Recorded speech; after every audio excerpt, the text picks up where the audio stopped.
now available in paperback and e-readers. Isis, Revenge of the Cyber Goddess. The goddess next door takes on the threat of a deadly digital diva driven to destroy the world in this action-packed, all-new Isis series adventure. Get Isis, Revenge of the Cyber Goddess featuring a bonus pin-up and the other 2 books in the Cyber Goddess saga at online bookstores everywhere today.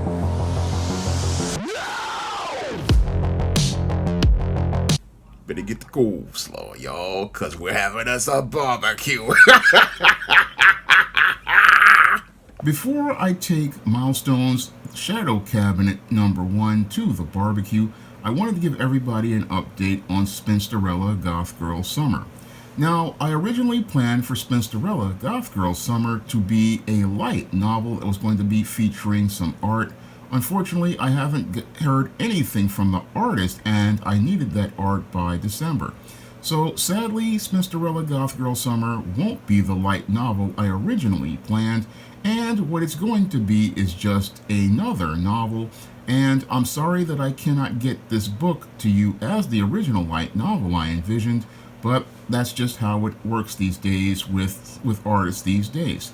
So I'm basically, again, putting a period at the end of things and moving on to get this book out to schedule. And sadly, it won't have the art in it, but it'll still have a great story come 2025.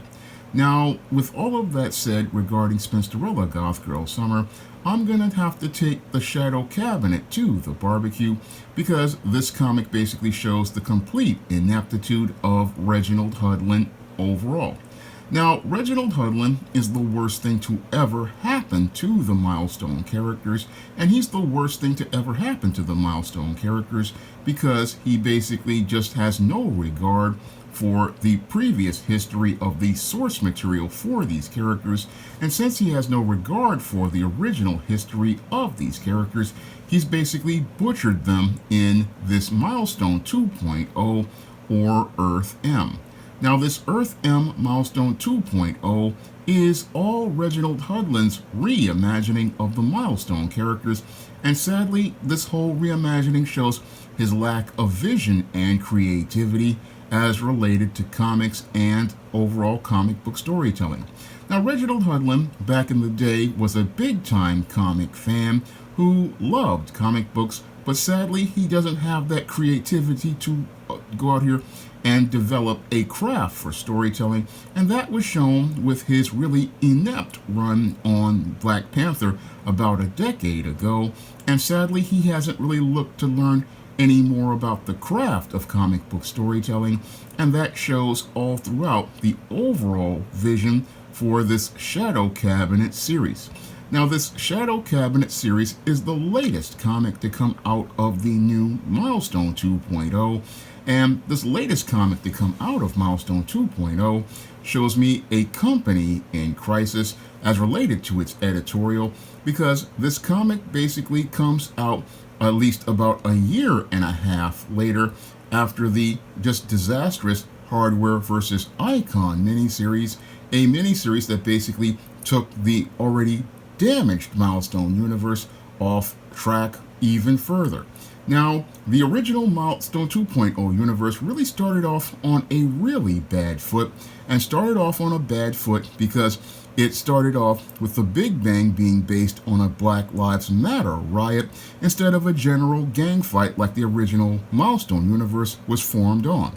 Now, this decision to go out here and tie the Big Bang to the Black Lives Matter was something that was done to try to make things trendy. Unfortunately, this attempt to make things trendy basically wound up dating the Milestone 2.0 universe, even worse, tying it to an organization that was proven not to be credible 2 years later, and basically just destroys the entire foundation of the Milestone universe.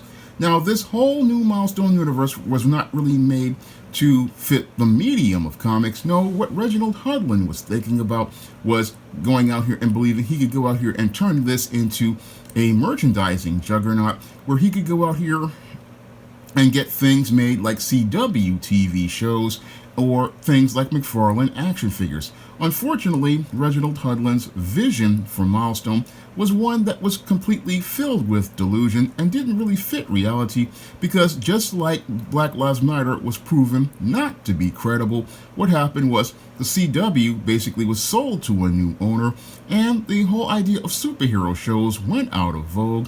And as Reginald Hudlin's ideas for Milestone were executed, they basically wound up doing more damage to these characters overall.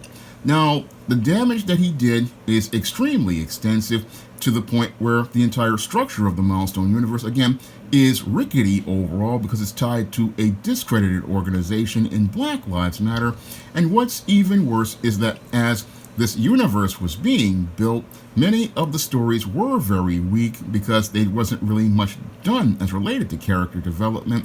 And one of the worst character developments that was done over the course of the story, called Hardware vs. Icon, was the ending of the partnership between Icon and Rocket. Now, this dissolution of Icon and Rocket in the pages of Hardware vs. Icon basically destroyed another part of the structure of the Milestone universe, because when it came to Icon and Rocket, they were a major part of the Milestone universe, and their relationship was core to the Icon book.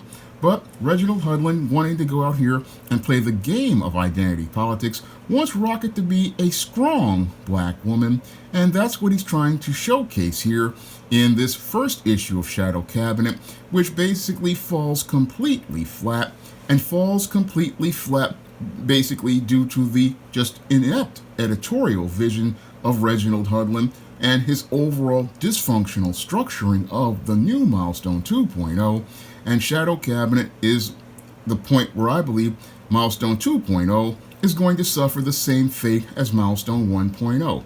Now, I was there 30 years ago for Milestone 1.0, and as I was there for Milestone 1.0, when they went into their phase 2, they had 3 comics that they did. They had, no, really 4. It was Zombie, Shadow Cabinet, and Cobalt. It really was 3. I guess it's been a long time, but the whole thing is, Zombie was a little hard to follow, but it had a cult following, and Cobalt was a fun book that basically reminded me of The Tick and a how-to of superheroes, but it really didn't flow organically into the Milestone universe too well. And then you had Shadow Cabinet, which was built up over the course of an event called the Shadow War. Now, as Shadow Cabinet was built up over the Shadow War, we got Hardware, Icon, and the Blood Syndicate running into members of the Shadow Cabinet, and this basically led into the whole conspiracy regarding the Big Bang. So there was a nice organic build-up for the Shadow Cabinet to be launched as a series. Unfortunately, in the case of this new Shadow Cabinet, we don't get that build-up. This book is just tossed out of nowhere without any build-up as related to the ongoing series, which basically have ended at this point as related to Season 1, and we haven't seen a Season 2 of Hardware, Icon, and Rocket, or Static at all. All we got was the Hardware vs. Icon series, and that Hardware vs. Icon series was absolutely dreadful. It was absolutely dreadful because it was tied up in desperate storylines like time travel and alternate universes. And if you have a writer going on here talking about time travel and alternate universes, it shows how desperate they are. It shows how absolutely desperate they are, because they know they've run out of ideas. And I believe Milestone 2.0 basically is running out of story because Reginald Hudlin didn't go out here and lay the foundation to build that universe in a proper manner. And because he didn't do that, the entire structure of the Milestone universe is creatively imploding as we speak. Now, this Shadow Cabinet book does have some things that are going for it, in that they finally got a new writer in Joseph P. Illidge, who basically tries to do the best that he can with the hot mess that he's been given. And we get to see Daryl Banks come back as an artist on a comic. Now, Daryl Banks is known for his legendary run on Kyle Rayner's Green Lantern book, and his art is absolutely fantastic here with the help of Atan Ilhan. and the colors by Krista Sotomayor. But the problem here with this book, as related to Shadow Cabinet, is that this creative team has nothing to work with due to the whole foundation laid by Reginald Hudlin. Now, this book opens up with a really weak page. I mean, this page is really weak to open it. You really need a splash. But the whole thing is they open this up talking about the things as related to the whole situation with the Brainiac invasion, a Brainiac invasion which basically feels a lot like the Chitauri from the Avengers, where Joseph possibly got his ideas from, and people looking to make deals for this stuff, and a new villain popping in on the second page to teleport in with the help of a character called Transit, and this new villain, who is looking like a ratchet black female, is supposed to be Edwin Alvin's daughter, Angela Alva, and is looking like, this is kind of funny because Edwin Alva is a white guy, and it looks like he's got a biracial daughter who's going out here looking to take over the system. And as she's looking to take over the system, she's supposed to be presented as the villain, but this three-page introduction really is a weak introduction as I see it. I mean, it really doesn't really build this character up and make you say that you want to care about this character. Again, you introduced a new villain in this main character, but the whole thing is we see that, yeah, she wants to be the head of the system, but the whole thing is the system hasn't been built up in a way that makes us really care about this system. And as we get into this, we start to see another villain, again, a gender swap of the character Shiv from Static Shock. So we got a strong black female character, we've got a gender swap Shiv, and we've got Rocket coming in. And this version of Rocket, this character has no personality whatsoever. That's a big problem I've had with Rocket from Icon. And Rocket is that, Reginald Hudlin stripped her of her personality, stripped her of her voice, and we just have her, again, she's here, but she's just not. She's just there to be like a placeholder.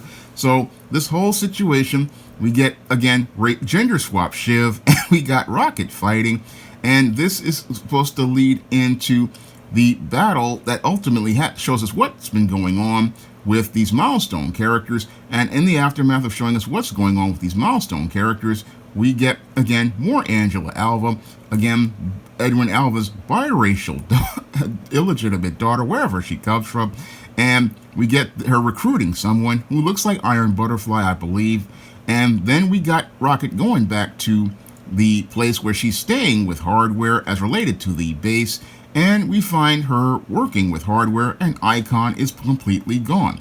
And that's not really helping things because Icon is supposed to be the strongest hero in the Milestone universe, and yet again they nerfed the character. The first time they nerfed Icon was in Blood Syndicate, and in an effort to make the Blood Syndicate strong, and they nerf him again by basically taking him out of the Milestone universe in the aftermath of Hardware versus Icon. And this doesn't really bode well for the overall Milestone universe because you're taking the strongest characters out in order to build up new characters, and that's not what Dwayne McDuffie did when he did the original Shadow Cabinet. No, when he did the original Shadow Cabinet, he showed how they were distinct by maintaining that the other characters existed, and this basically allowed us to see a richer world and see things from a bigger picture as related to the Milestone universe.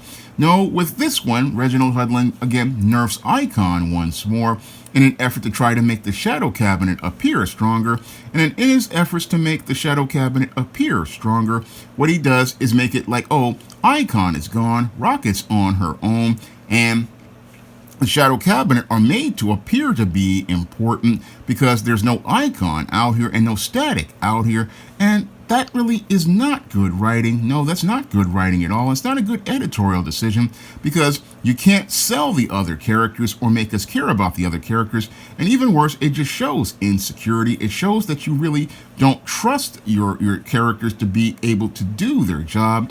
And in an effort to make one character important, you minimize another. That's not good writing at all.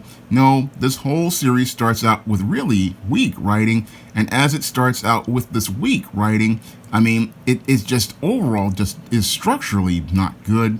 and again, structurally not good as related to things. And as we get into it, we got this whole shadow cabinet, and then we got this Brainiac technology, again, ripping off the Avengers movie again, ripping off the Avengers, where we got this auction going on this train with this technology, again, reminding me of Spider-Man Homecoming, where they basically were looking to use this Chitauri technology.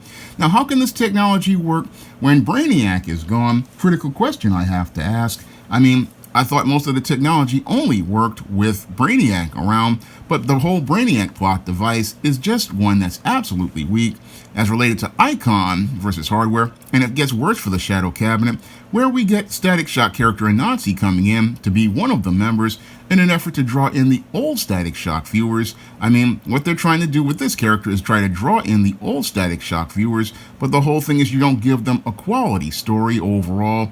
You don't give them oh, it looks like Iron Butterfly shows up, but it must be a different woman. But the whole thing is the storytelling here just isn't good at all. Not good at all as related to this issue and this latest reintroduction of these Milestone characters. A reintroduction that really doesn't really do much for them overall, doesn't really make you care about these characters, and doesn't make you care about the Shadow Cabinet, because it's just coming out here abruptly with no build. If you're coming into a story and we haven't seen characters in a long time, you have to do a good job of reintroducing us to them. That's something you have to do when you're doing serialized storytelling. It's something I had to do when I went out here and had to bring back ISIS. I remember I published ISIS in 2002, and I wasn't able to publish a new ISIS story until 2012, so I had to be a good guide to the reader and go out here and reintroduce that character to people. And I did that in the book Amari's Revenge, where I brought the ISIS character back, but I brought her back and used the Esteem character from The Temptation of John Haynes as a bridge character, because Esteem had last been seen in The Temptation of John Haynes in 2011, and when I published Amari's Revenge in 2012, I made it where you could get to know the Isis character in a brand new story, and then in a brand new story where she would be connected to the Esteem character, and that would let us know that this character is about being connected to this universe. I also did it in a book called John Haynes, A Conversation with Death. Now, the John Haynes character, I published him in 2011 in The Temptation of John Haynes. I followed that up in 2016 with The Man Who Rules the World, which was a sequel to The Temptation of John Haynes.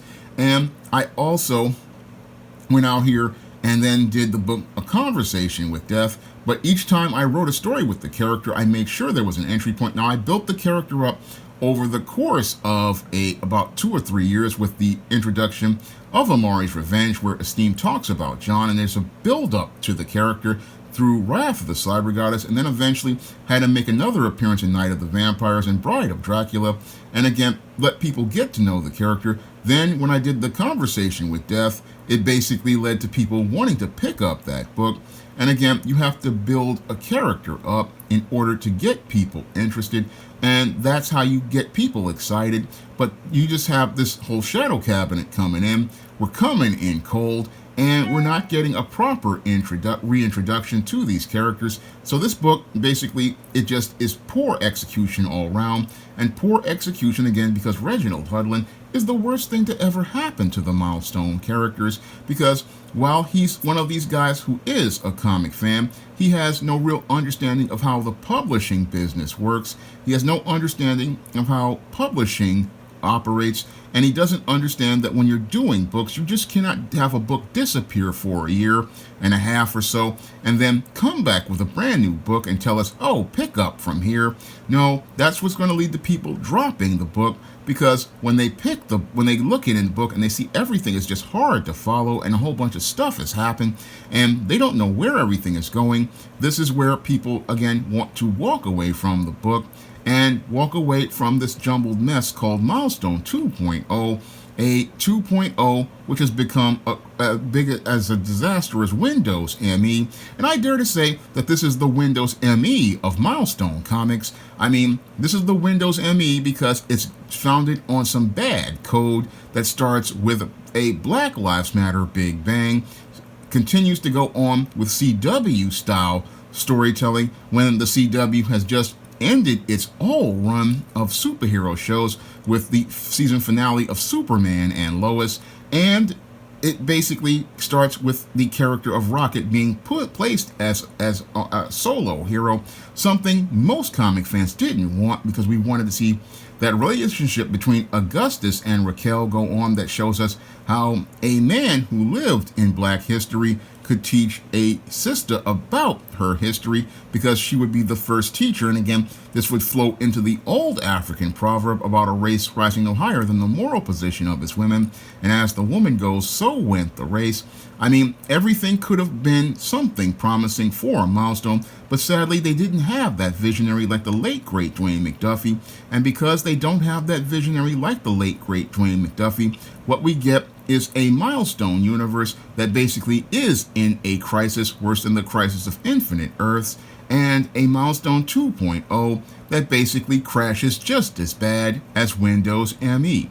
Now, my first full comic, John Haynes at Death's Door, is available right now on Lulu.com, and you can pick up a paper copy on Lulu right now, along with my first digital comic, A Steam No Good Deed, which you can find on Amazon.com, and you can also find a paper copy of that story in the Esteem series book, Esteem Blast from the Past, and you can check out all the SJS Direct Universe books like those in the ISIS series, the Esteem series, the John Haynes series, and you can see a far better structured world as related to universe storytelling with the SJS Direct Universe by picking up those books in paperback and Kindle format. And you can also find those books in other online booksellers like Draft to Digital, Google Play, Barnes & Noble, and big box retailers like Walmart and Target.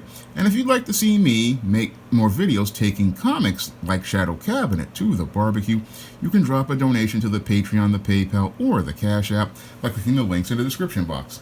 That's all I have to say for this video. You can comment, rate, and subscribe. Now available in paperback at e-readers, ISIS, Dark Incubus. The goddess next door gets enthralled in a romantic entanglement with an evil incubus in this all-new ISIS series adventure. Get your copy of ISIS, Dark Incubus in paperback and e-readers today. Support Black-owned and Black-operated digital broadcast media. www.niceradionetwork.com. Nice Radio Network, broadcasting 24 hours a day, 7 days a week.